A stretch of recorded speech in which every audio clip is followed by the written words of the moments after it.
Okay. Welcome everyone to another episode of Slasher Scotty. I am your host Scotty McCoy, and I have a Friday the 13th alumni on as a guest today. I have the director of Friday the 13th Part 6, Jason Lives, Tom McLoughlin on the phone. Hey Tom, how you doing? Doing great. How about you? I'm doing really good actually. So I have a couple questions I'm going to ask you. The first one was, what was your inspiration in writing Friday the 13th Part 6? Operation. I guess I could say it was a job offer. Yeah, I was, taking around a script called Date with an Angel at that point, trying to get, money for that. And my One Dark Night the print of that ended up over at Paramount. Junior saw it, basically called me and said, we think he might have an interesting take on this if you can have him come in. So, I met and he basically just said, well, we need to bring Jason back from the dead. Would you be interested in writing this? And I said, well, if I can put some humor in it. And he goes, yeah, just don't make fun of Jason. So I said, no, I won't make fun of Jason. So that was kind of what got it started. And I, went into the local cemetery, actually right next door to Paramount, Hollywood Forever. And I wrote the treatment in there. And then presented that, and they loved it and said, let's go. And then it went to script, and off we went very quickly. So this particular Friday was done within a year of the other one, where normally there was always like a 2-year lapse between Right. them. Awesome. And yeah, I know that with you, you did an amazing job writing the script. I mean, it was amazingly done, and it actually was a big inspiration for me writing my full feature film that I actually just that we just finished a couple months ago. Oh, congratulations. That's Thank you. great. Anytime anybody can finish a script, I really envy them. Yes, That's hard. it wasn't easy. It took about maybe year and a half or so of pre-production and everything till we got into production. Yeah, Long time. that's Uh, great. Thank you. What is it? What was it like directing a Friday the 13th film? Well, I have to say, out of the 42 films that I've done at this point, it was the most fun of all of them. Probably because we were all sort of like the same age. We were all out on location. We were shooting all nights, sleeping all day. So there was Right. this kind of a, partly party, group of people that, had such enthusiasm to just make a movie. And the fact we were sort of having fun, with it, having, kids and humor and things in it, there wasn't really any negativity about what it was that we were doing. Certainly, amidst the crew and cast. So it was a great time. Awesome. We had, setbacks in terms of a lot of things that I wanted to have in the show, like crane shots or Steadicam things. Also, that got cut back from me. For the production manager was going to get a bonus if he could bring the show in under budget. So, I mean, that was probably the worst of the creative things in the show, was just not always having the tools that I wanted for certain sequences. Right. Right. So, what was it like working with Jennifer Cooke and Tom Mathews? Incredible. I mean, they really nailed that kind of 30s, 40s smart ass humor that I love. And it's like a lot of people don't quite get how to do that, where you're being, a wise guy, but it's not like with any malice at all. And both of them could, bang that back and forth, which I was really pleased with. And both of them are, incredible people. They were just a joy to work with, and don't see Jennifer as much because she got married, went off, had a family and stuff. And Tom Mathews and I, constantly, seeing each other at these conventions and things, as I do with CJ and some of the other cast members. So, yeah, I mean, I can't say a bad word about anybody on that cast. They were stellar.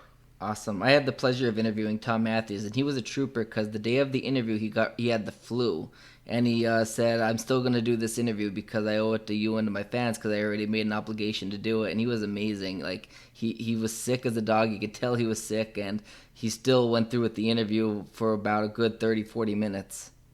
That's great. So Well, that's Tom. yeah, He really is a trooper. Yeah. So, did you have any say in the casting of C.J. Graham as Jason, and what were the specific qualities that were looked at in casting a Jason? Well, as a lot of the fans probably know, that we started with Dan Bradley, who was Mm-hmm. our stunt coordinator and was also playing Jason, and he's in those paintball scenes.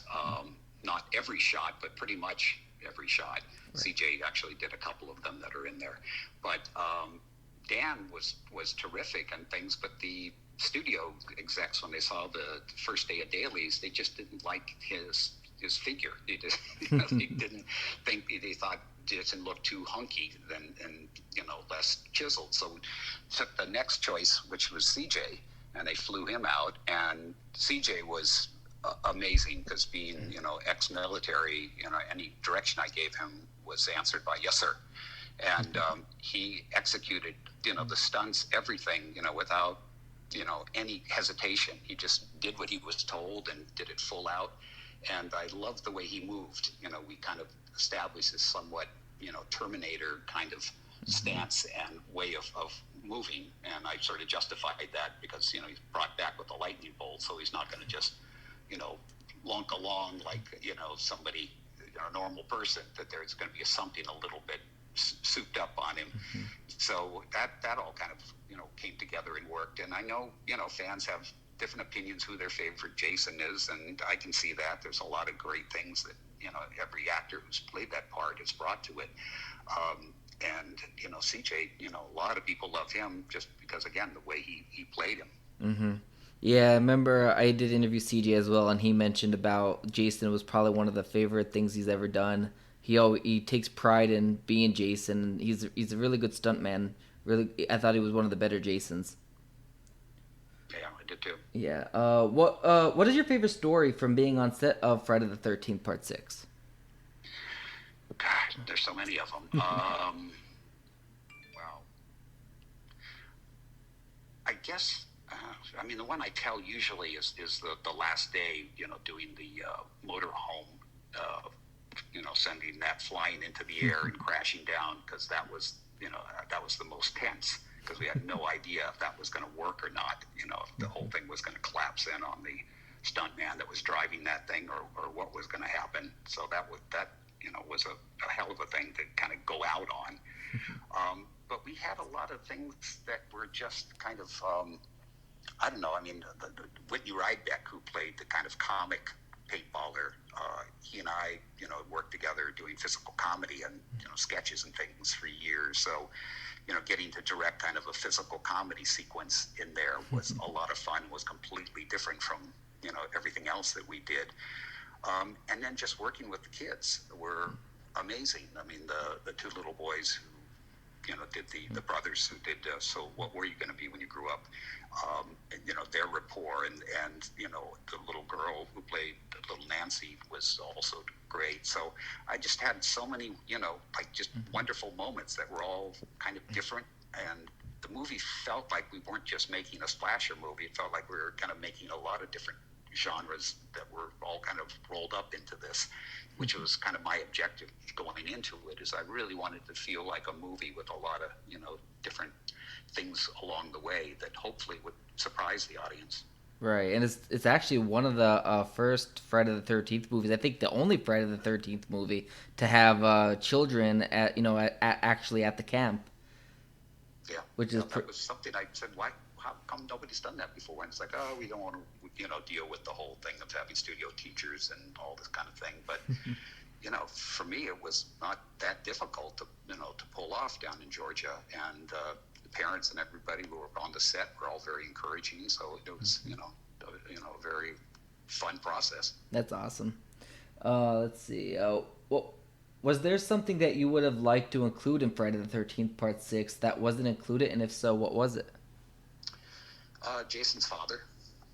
Nice. I had written in my original treatment, and it's in the book version of Jason Lives, that at the end of the movie, the caretaker is approached by this very strange man, almost Svengali-esque in his demeanor and things, and he's paying him to take care of the graves of his son and the mother. And I just thought that was a very kind of cool thing to, to have in there that nobody had done either. And just keep it where you don't get to see him that much, but just enough to go, all right, yeah, I could believe that would be, Jason's father. Right. But that had to be cut out before we even shot it, because Frank felt that the audience was, kind of upset at the end of Friday's 5, because it hinted at the fact that Tommy Jarvis was going to be Jason, putting on the mask and things. And, he said, we're going through great pains to say Jason is back, and, he is the monster. And if you introduce this, character, this father at the end of the movie, there's going to be certain people that think, oh no, the next one's going to be about Jason's dad and not Jason. And he said, I just don't want to take that, right. that risk. So, I said, okay, you're, you didn't give me hardly any notes whatsoever on the script, and that was, to me, like, okay, I'll make that concession. Right. So, over the years, obviously, there's been all kinds of discussions about Jason's dad, and Friday the 13th, the game. I did some Pamela Voorhees tapes that are part of the, the game, and there's a discussion there about how Jason's father, raped her, and it had right. nothing to do with Elias Voorhees, who was this other man, that was actually Jason's father, and try to keep the myth alive there. Right. And it's funny because that was actually one of my questions was about, I heard about hearing stories about you including Jason's father, and was wondering why it was cut. And I thought that would have been such an amazing take on it because, first of all, the name Elias, like, just screams creep right there. Like, it's such a scary name. And I think it would have been an interesting take on the franchise, and I would have loved to see where that would have went. Yeah, well, somebody will pick it up, once the lawsuit gets settled. I'm sure there'll be a lot of different versions of Friday the 13th, and whenever they figure out who has the rights and right. Who needs to get paid. Right. So speaking of that, I also heard you wrote a new screenplay of Friday the 13th that you would like to pitch once this legal battle is done. Can you explain a little bit about the project and how you would like to implement it? Sure. It literally took me 30-something years to write this script because when I finished part 6, Frank said, would you be interested in doing part 7? And I said, I would, except I don't have any good ideas. I kind of put everything I could think of in this last one. I really would have to think about it, and then that's when it came up that, what about, Jason meets Freddy? And I said, well, yeah, that would be great. Can you get the rights? And they couldn't get the rights from New Line. So then I, half kiddingly suggested, Cheech and Chong meet Jason. And he said, no, we can't do that, which I still think would be a funny movie. But the idea of trying to come up with something fresh, kind of, I tried a bunch of different possibilities over the years.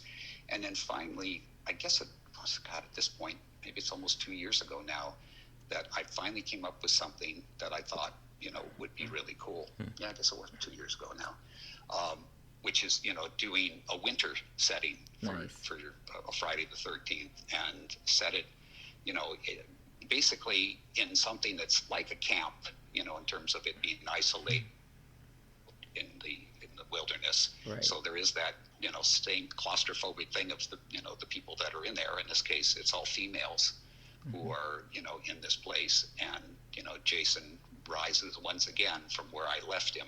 So it's kind of, it takes place in 1999, just as we're, kind of turning into the, into the next century, which, there's a little conversation about that, if that has anything to do with what's going on here. And I basically went the opposite way that I went in my Jason Lives, where everybody was like super aware there was this person, Jason, out there, and, is he a legend, is he a myth, or whatever.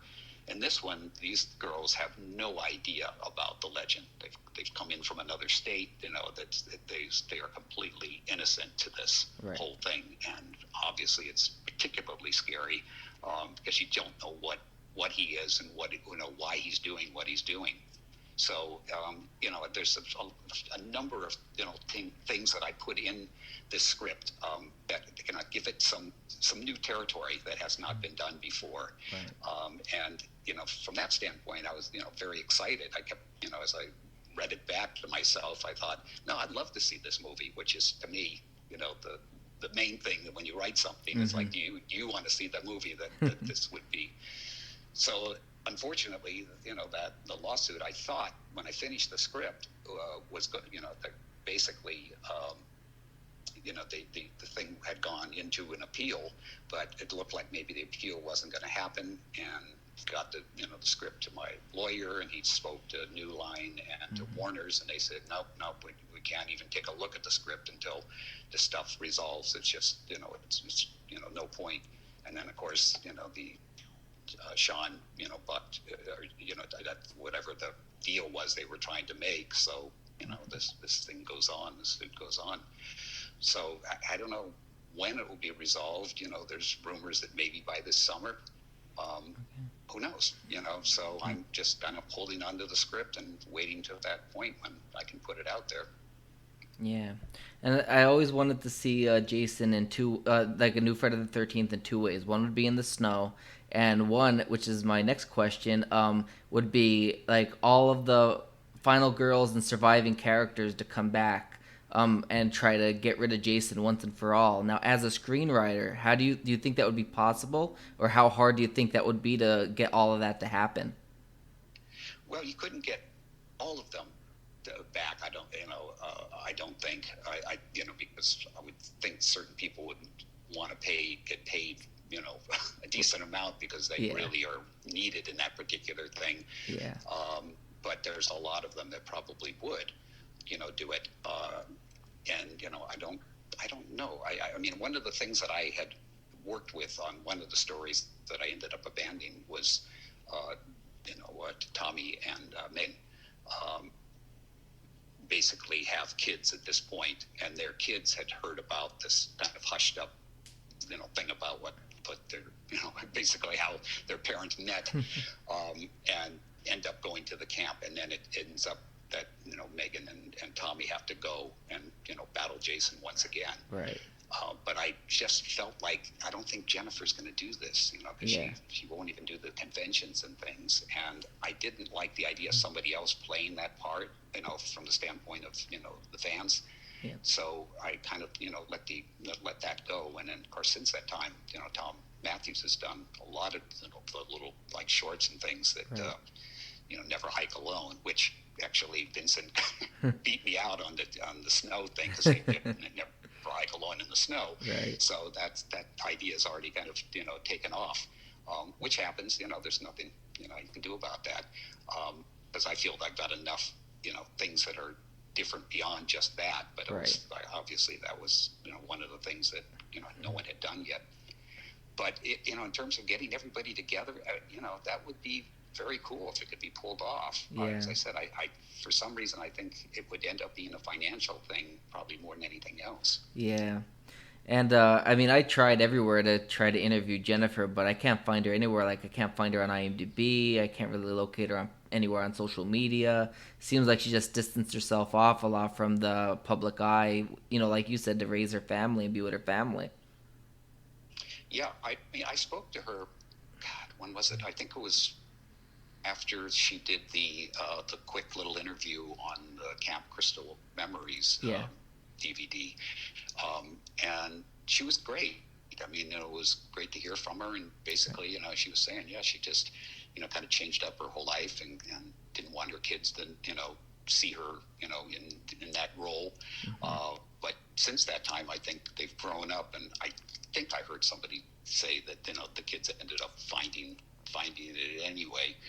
But I just think in general she's just just that was a certain part of her life, and didn't want to do it. And right. Renee too is the another one that doesn't want to do it. It just felt that was a period that she did those kinds of movies, and she moved on. Yeah, because I reached out to Renee's agent, and she said I also watched Days of Our Lives. She was Lexi Carver on Days of Our Lives for years, and I still Yeah. watch Days to this day. And she said that she won't do an interview regarding Friday the 13th, but Days of Our Lives she would be more than happy to discuss it with me as long as nothing Friday the 13th was out. And I said I'll get back to her, and I was thinking of maybe I love Days of Our Lives. Maybe I could get start another podcast up with the soap stars of that show, and that would have been great because I could get Lexi Carver, Renee Jones into it, and she's a talented actress, and I heard she retired because I know they killed her off days with the brain tumor, so I heard she retired from acting. No, I didn't hear that. Wow. Yeah, because I know that they didn't want to kill her off originally. They wanted to leave it open, but she's like, no, I'm sure that I just want to retire. I know she's up there and not really that old, but she just, I guess she's just done it for so long and she just wants to move on and be with her family. Yeah. Yeah. Yeah, I mean, it happens. I mean, everybody, it doesn't look at these things the way, obviously, the fandom does about them. And, Renee working with her couldn't have been more fun and sweet and, right, nothing but great things to say about her. So, it was right, kind of amazing. And it's like, she doesn't even want to talk about it. It's like Kevin Bacon, doesn't go into great detail about it, but he will acknowledge it. right. And that's always something that I'm waiting to see one day if he shows up at a convention or something to do this. Right. It's funny because Carrie Noonan was also in your movie, and I went to. She was one of my teachers. I went to Champlain College for my bachelor's degree, and she was one of my teachers up there. Oh, wow. That's which great. is which is really interesting, and it was funny because she always made note to mention about when you're in her class. She goes, I know most people probably know me from Friday the 13th, but when we're in this class, please no questions about Friday the 13th, which is pretty funny. That's great. But she was a great teacher though, and I have her Champlain email, and I reached out to her, and she said that I reached out to her recently. She said she'll get back to me on a date because it's hard now with everything going on. It's hard for her to because she's not working in that now. So it's a lot of instructors and that are trying to keep things afloat and everything. So she said she'll get back to me, but she's a very sweet lady, and was so honored to have her as an instructor. Yeah, she's again one of those really special people. Right. I just saw her at a convention, I guess about 2 years ago, and it was just so great to see her and CJ and Darcy DeMoss and Tom Fridley and all of us Nice. together. It was just, it's like no time had passed. It was Right. just so much fun. That's awesome. That's awesome. And the last question I got for you is do you have any future projects, gigs, or any type of work that you want to promote to our listeners? Well, as some of the folks out there know, I'm lead singer of a group called the Sloths, and we're still banging around. In fact, yesterday we should have returned from our Texas tour that we had all lined up and ready to go, but obviously it all got canceled. So we're still recording, we're still putting things out there. So if you look up thesloths.org, Okay. you can kind of see the other side of me, the rock and roller Right. fantasy. So that's ongoing, and then I'm just kind of writing more horror scripts at the moment. I've got a couple of other ones that that I've been working on, trying to see if I can make it so that I want to see this movie too. And other than that, I teach out of Chapman University. I teach filmmaking courses there, Okay. for directing and acting and producing and things. So Awesome. that's another way to sort of stay, connected to the next generation of filmmakers, which I love. I love when see somebody coming up with something, brand new, Right. because it's like they haven't had to deal with all the years of kind of no, we need this, and they're just kind of free to just come out of their imaginations. Yep. And whatever happens. So that's a real joy to me is That's awesome. being part of that process as well. Yeah, like I said, making my movie, it's actually called Samhain, and it's about a mental patient that escapes from the Cooke Asylum. Cooke is the county in Pennsylvania that we live in and film in.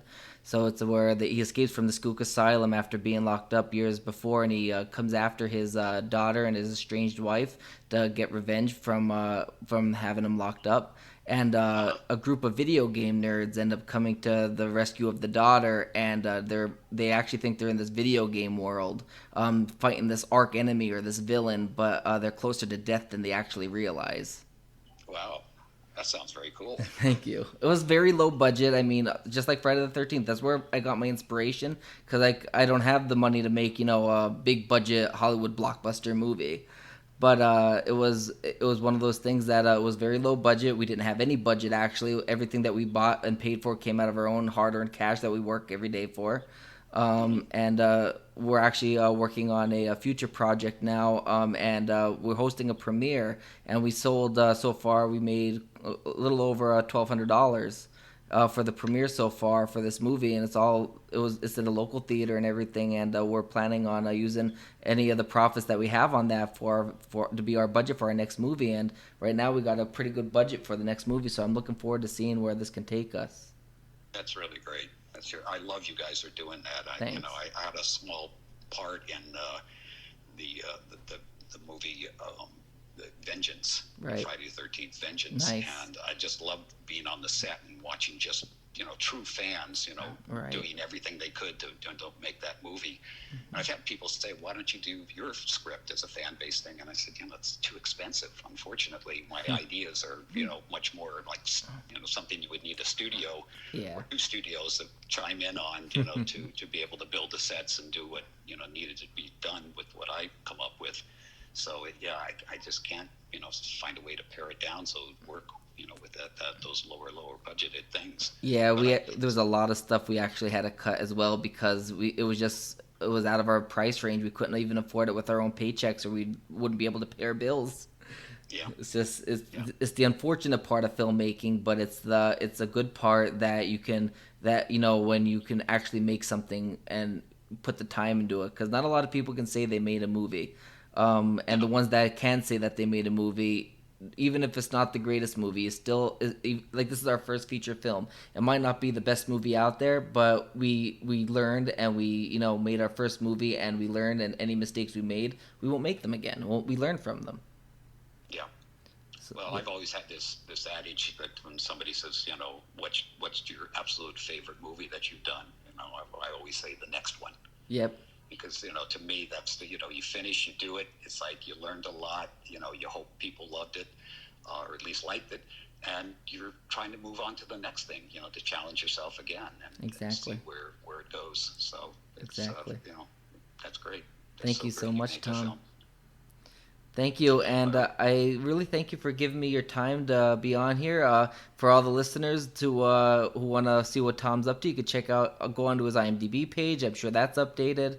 And you can go to the Sloths, and you can go just stay tuned on social media and find out what Tom is up to, because he has some great things in the works, and I really look forward to your next Friday the 13th. Hopefully that gets out soon.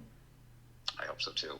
All right. Thank you so much, Scotty. Really enjoyed this. Thank you so much. I'm glad to have you. Okay. All right. Take care. Yep, you too. Bye.